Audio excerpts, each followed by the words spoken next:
आता फक्त माझं ऐकायचं, इतरांचं नाही. अजित पवारांचा शरद पवारांवर निशाणा.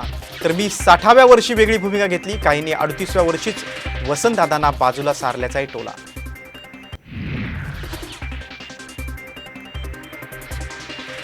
धर्माविरोधात हत्यार उपसणाऱ्यांना मुळासकट उखडून टाकून नाव न घेता उद्धव ठाकरेंचा शिंदे गटासह भाजपवर हल्लाबोल.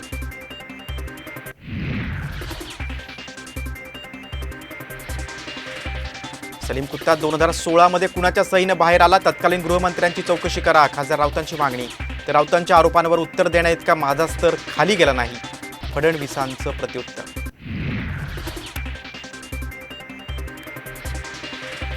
महाविकास आघाडीचा लोकसभा जागा वाटपाचा फॉर्म्युला ठरला. सूत्रांची माहिती. ठाकरे गटाला 20, शरद पवार गटाला 10, तर काँग्रेसला 16 जागा मिळण्याची शक्यता. वंचित आघाडीचाही समावेश झाल्याची माहिती.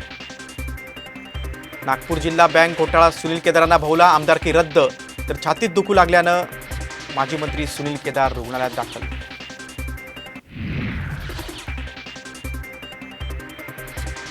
राम मंदिर उद्घाटनाच्या तोंडावरच मुंबईत जरांगेंचं उपोषण. मराठा मोर्चामुळे राम मंदिर उद्घाटनाचा मुद्दा झाकला जाणार नाही ना? महायुती सरकारला टेन्शन.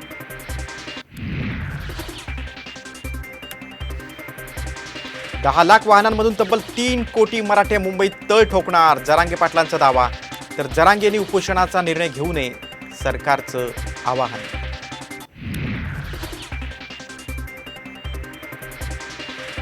राज्यात सध्या 40 जोकर फिरतायत. ठाकरे गटाचे आमदार आदित्य ठाकरेंची शिंदे गटावर टीका.